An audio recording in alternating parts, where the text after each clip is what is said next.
Hay dos formas de conquistar y esclavizar una nación, una es con la espada y la otra es con la deuda. Nosotros, los sicarios económicos, somos los responsables de crear este primer imperio verdaderamente global. Trabajamos de diferentes maneras. John Perkins es jefe de economía del Chas, autor de Confesiones de un sicario económico. Pero quizás la más común es que primero identificamos un país que tiene recursos naturales, como petróleo. Después, concertamos un enorme préstamo a ese país por parte del Banco Mundial o una de sus organizaciones hermanas, pero el dinero nunca llega a ese país. Va a parar a nuestras grandes corporaciones para construir infraestructura, plantas eléctricas, parques industriales, puertos, cosas que benefician a una minoría rica de ese país y a nuestras corporaciones, pero no llegan a la mayoría de la población. Sin embargo, el país entero adquiere una enorme deuda, tan grande que no pueden pagarla, y eso es parte del plan. En algún punto, los sicarios económicos vamos y les decimos, ustedes nos deben mucho dinero y no pueden pagar su deuda, así que vendan su petróleo muy barato a nuestras compañías petroleras. Permítanos construir bases militares en su país, o envíe tropas a apoyar a las nuestras en algún lugar del mundo, como Irak, o vote a nuestro favor en la próxima decisión de la ONU. Privaticen las compañías estatales, agua, energía y alcantarillado, vendiéndonos a nosotros las corporaciones estadounidenses o a corporaciones multinacionales. Y esta situación se extiende, y es muy típico que de la forma en que trabajan el Fondo Monetario Internacional y el Banco Mundial, dejen a un país con una deuda tan grande que de hecho no puedan pagarla. Allí ofrecemos refinanciar la deuda con intereses más altos. Exigimos este quid pro quo, lo que se llama condicionalidad o buen gobierno, que consiste en que ellos tienen que vender sus recursos, incluyendo sus servicios sociales, sus servicios públicos, su sistema educativo, su sistema penitenciario, su seguridad social a corporaciones extranjeras. Así que es un golpe doble, triple, cuádruple.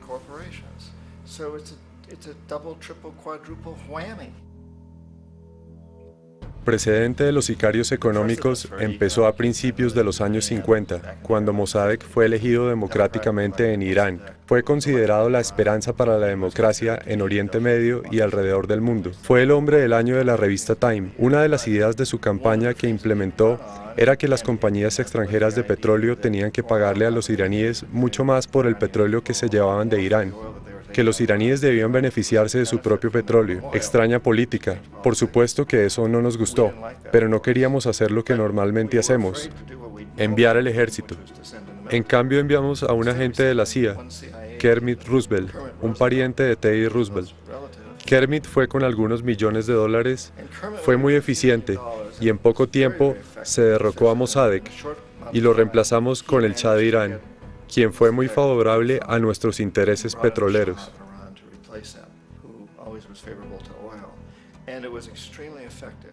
Rebelión en Irán. Multitudes inundan Teherán. Los oficiales del ejército gritan que Mossadegh se ha rendido y su régimen como virtual dictador de Irán ha terminado. Retratos del Shah desfilan por las calles mientras los sentimientos dan un vuelco. Al Shah se le da la bienvenida a casa. Aquí en Washington concluimos, eso fue fácil y barato. Esto estableció una nueva forma de manipular países, de crear imperios. El único problema con Roosevelt fue que tenía tarjeta de agente de la CIA, y si era atrapado las consecuencias podrían ser muy serias. Entonces se tomó la decisión de usar consultores privados, encauzar el dinero a través del Banco Mundial o el FMI o alguna agencia por el estilo, y reclutar a personas como yo que trabajaban para compañías privadas. Si nos atrapaban, no traería consecuencias gubernamentales.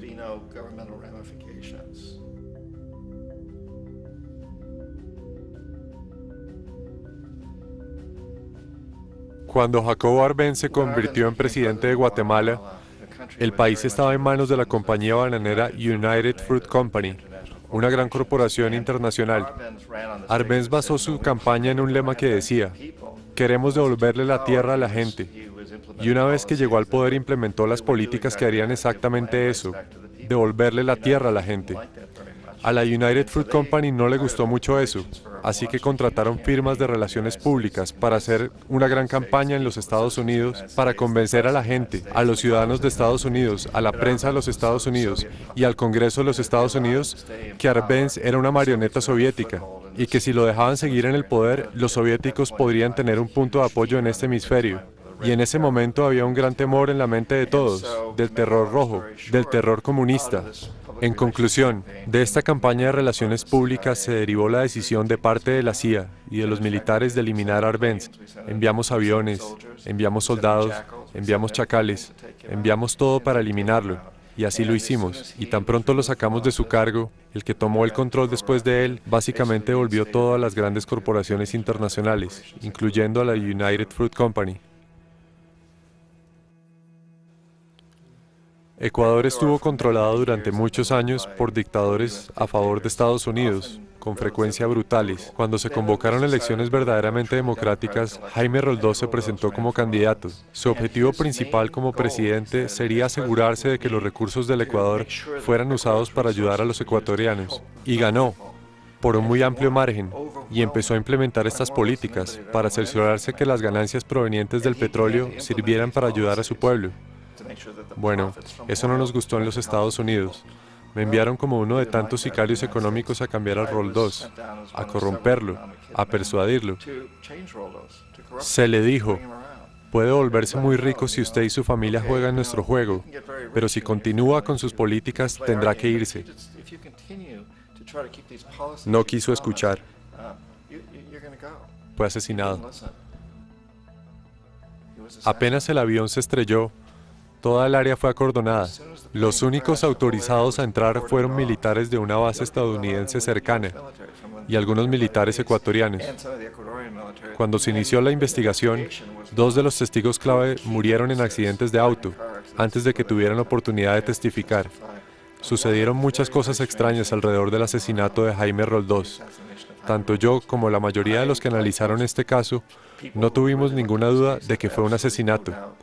Y por supuesto, en mi posición de sicario económico, obviamente esperaba que algo le sucediera a Jaime, ya fuera un golpe de Estado o un asesinato, no estaba seguro, pero tenía que ser eliminado porque no se dejó comprar.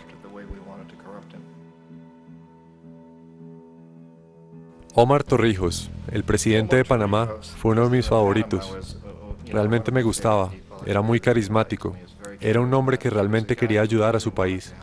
Y cuando traté de sobornarlo o corromperlo me dijo, mira Juan, me llamaba Juanito, mira Juanito, no necesito el dinero, lo que realmente necesito es que mi país sea tratado con justicia. Necesito que los Estados Unidos indemnicen a mi pueblo por toda la destrucción que han hecho aquí. Necesito estar en una posición donde pueda ayudar a otros países latinoamericanos a ganar su independencia y ser libres de esta presencia terrible del norte. Ustedes han abusado seriamente de nosotros. Necesito tener el canal de Panamá nuevamente en manos de los panameños. Eso es lo que quiero. Déjame en paz, no trates de sobornarme.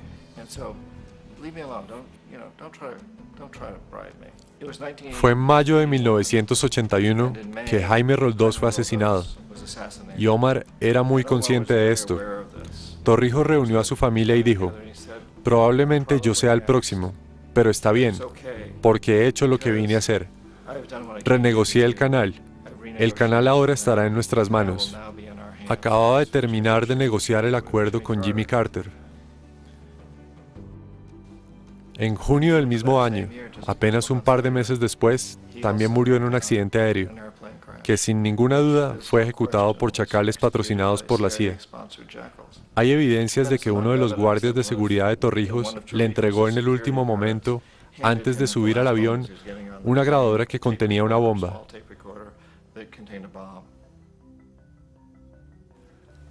Resulta interesante ver cómo este sistema ha continuado casi de la misma manera durante años, años y años, excepto que los sicarios económicos han ido mejorando en su labor sin cesar. Tenemos el caso muy reciente de lo que sucedió en Venezuela. En 1998 Hugo Chávez consigue ser presidente electo, después de una larga línea de presidentes muy corruptos, que básicamente habían destruido la economía del país. Y Chávez fue elegido en medio de todo eso. Chávez se enfrentó a los Estados Unidos, y lo hizo ante todo exigiendo que el petróleo venezolano fuera usado para ayudar a los venezolanos. Bueno, eso no nos gustó en los Estados Unidos. En el año 2002 se organizó un golpe de Estado, que no tengo ninguna duda, así como la mayoría de la gente, de que la CIA estuvo detrás de esto.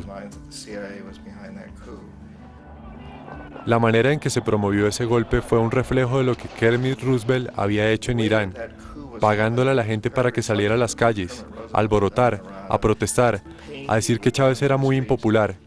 Ya sabe, si consigue unos pocos miles de personas que hagan eso, la televisión puede hacerlo parecer como que es el país entero. Y las cosas comienzan a expandirse rápidamente, excepto en el caso de Chávez, que fue lo suficientemente inteligente, y la gente lo apoyó fuertemente, de manera que pudo superar el golpe, y eso fue un momento excepcional en la historia de América Latina.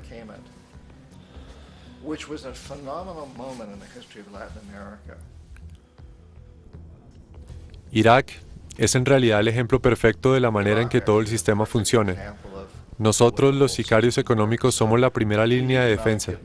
Vamos allí, tratamos de corromper a los gobiernos y de convencerlos de aceptar esos enormes préstamos que luego usamos como influencia para básicamente adueñarnos de ellos. Si fallamos, como fallé en Panamá con Omar Torrijos y en Ecuador con Jaime Roldós, hombres que se negaron a ser sobornados, entonces la segunda línea de defensa es enviar a los chacales. Y los chacales o bien derrocan a los líderes o los asesinan. Y una vez que eso sucede, un nuevo gobierno entra y, por supuesto, se ajusta a las instrucciones, porque el nuevo presidente sabe lo que pasará si no lo hace. En el caso de Irak, ambas cosas fallaron. Los sicarios económicos no pudimos llegar hasta Saddam Hussein.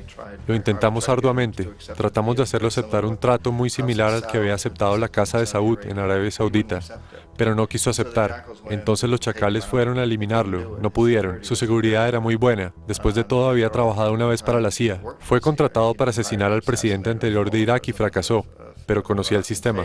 Así que en 1991 enviamos tropas y vencimos al ejército iraquí. Creímos que en ese momento Saddam aceptaría nuestras condiciones. Por supuesto, podríamos haberle eliminado en esa oportunidad, pero no quisimos, porque es el tipo de hombre fuerte que nos gusta. Controla a su pueblo. Pensamos que podría controlar a los kurdos, mantener a los iraníes en su frontera y seguir bombeando petróleo para nosotros. Y con su ejército debilitado, aceptaría. Así que los sicarios económicos vuelven en los 90, pero sin éxito. Si hubieran tenido éxito, todavía estaría gobernando el país. Le estaríamos vendiendo los casas que quisiera y cualquier otra cosa que quisiera, pero no le convencieron. Los chacales tampoco pudimos con él esta vez. Enviamos de nuevo a los militares y se completó el trabajo y lo derrocamos. Y en el proceso creamos negocios de construcción muy lucrativos para nosotros. Teníamos que reconstruir el país que esencialmente acabábamos de destruir, lo que es un muy buen negocio si uno tiene grandes empresas de construcción. Así que Irak nos muestra las tres fases. Los sicarios económicos fracasaron allí, los chacales también. Como medida final enviamos al ejército y de esa manera hemos creado realmente un imperio, pero lo hemos hecho muy sutilmente. Es clandestino. Los imperios se construían militarmente en el pasado y todo el mundo sabía que era así. Los británicos sabían que estaban construyendo uno, los franceses, los alemanes, los romanos, los griegos, y estaban orgullosos de ello. Siempre tenían alguna excusa para extender la civilización o alguna religión, algo así, que siempre sabían que lo estaban haciendo. Nosotros no. La mayoría de la gente de los Estados Unidos no tiene ni idea de que vivimos de los beneficios de este imperio clandestino, de que hoy hay más esclavitud en el mundo que nunca en la historia. Entonces uno debe preguntarse, bueno, si esto es un imperio, entonces, ¿quién es el emperador? Obviamente nuestros presidentes de los Estados Unidos no son emperadores. Un emperador es alguien a quien no se elige, no sirve por un tiempo limitado y no responde ante nadie esencialmente. Así que no podemos calificar a nuestros presidentes de eso. Pero tenemos lo que yo considero lo equivalente a un emperador, y es lo que yo llamo corporatocracia. La corporatocracia es este grupo de hombres que dirigen las grandes corporaciones y realmente actúan como el emperador de este imperio.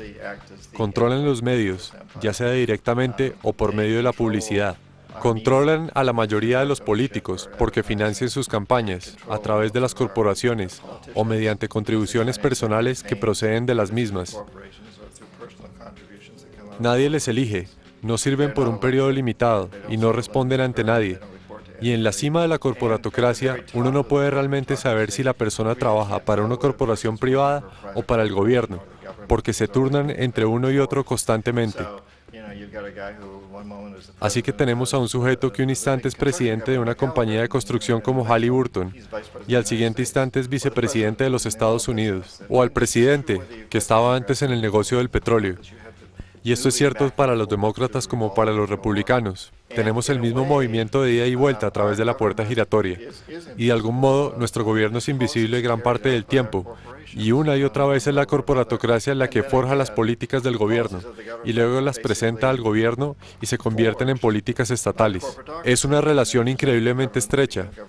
Esto no es ninguna teoría de conspiración ni nada parecido. Esta gente no tiene que juntarse a conspirar para hacer cosas. Trabajan todos bajo un supuesto fundamental: maximizar los beneficios sin importar el costo social o medioambiental.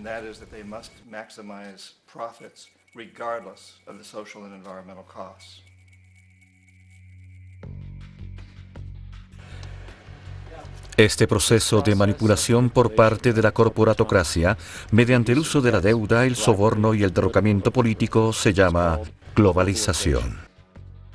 Igual que la Reserva Federal mantiene al público estadounidense en una posición de servidumbre forzada mediante la deuda perpetua, la inflación y el interés, el Banco Mundial y el FMI juegan este papel a escala global. La trampa básica es simple: provocar el endeudamiento de un país, bien por su propia imprudencia o corrompiendo al líder de ese país, para luego imponer condicionalidades o políticas de ajuste estructural, que a menudo consisten en lo siguiente: devaluación de la moneda. Cuando el valor de la moneda cae, lo mismo ocurre con todo lo asociado a ella. Esto pone los recursos nativos a disposición de los países depredadores a una fracción de su valor real. Grandes recortes en la financiación de programas sociales, que habitualmente incluyen la educación y el sistema de salud, comprometiendo el bienestar e integridad de la sociedad, dejando al público vulnerable a la explotación.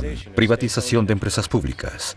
Esto significa que sistemas socialmente importantes pueden ser adquiridos y regulados por corporaciones extranjeras que buscan beneficios. Por ejemplo, en 1999 el Banco Mundial instó al gobierno boliviano a vender el sistema público de aguas de su tercera ciudad más grande a una subsidiaria de la corporación estadounidense Bechtel. En cuanto esto ocurrió, las facturas del agua para los ya empobrecidos residentes se dispararon. No fue hasta que hubo una revuelta popular total que se anuló el contrato con Bechtel. También la liberación del comercio o la apertura de la economía, eliminando toda restricción al comercio internacional.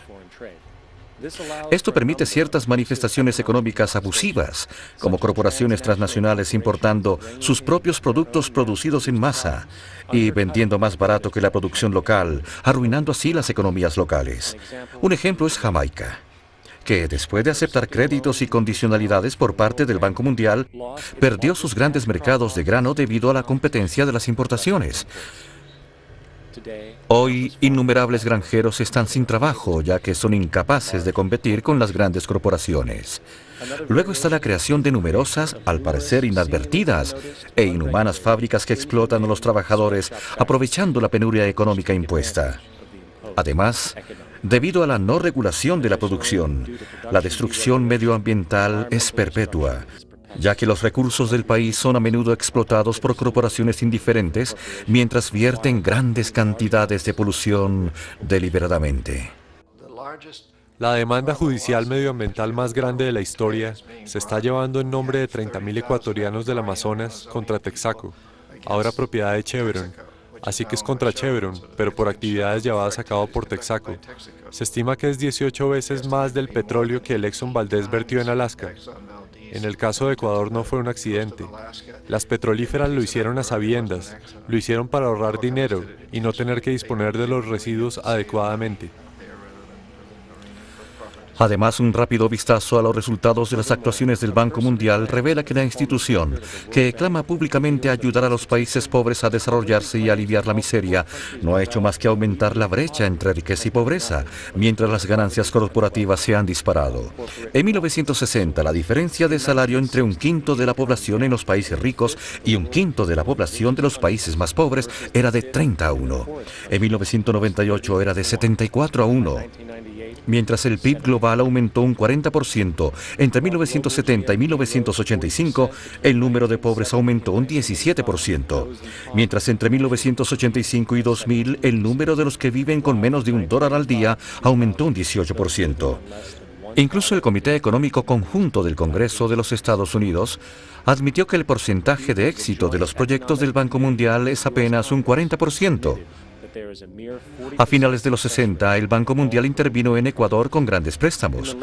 Durante los 30 años siguientes, la pobreza creció del 50 al 70%. El desempleo o subempleo creció del 15 al 70%.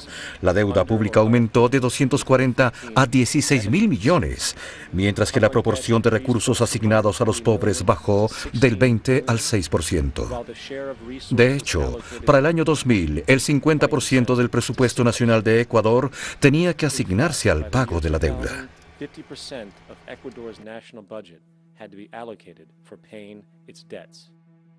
Es importante comprender que el Banco Mundial es de hecho un banco de los Estados Unidos, apoyando intereses estadounidenses, ya que Estados Unidos tiene derecho a vetos sobre las decisiones como máximo proveedor de capital. ¿Y de dónde proviene ese dinero?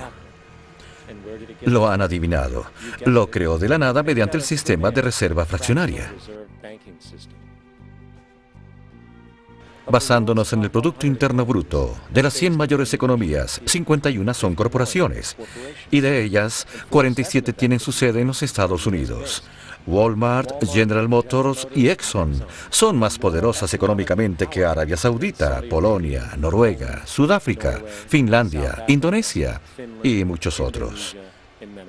Y mientras las barreras protectoras del comercio se eliminan, las monedas se juntan y se manipulan en mercados flotantes. Las economías estatales se derriban en favor de la competencia abierta.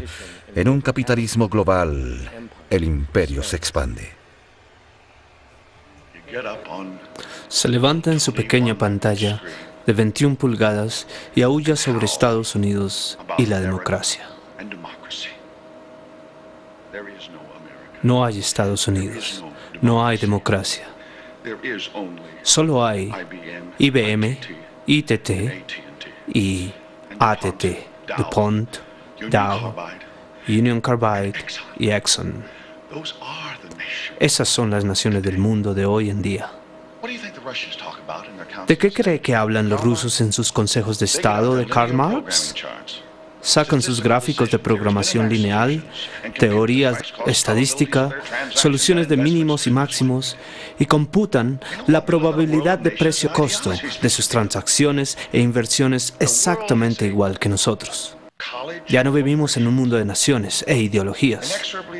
El mundo es un complejo de corporaciones inexorablemente determinado por las inmutables leyes de los negocios.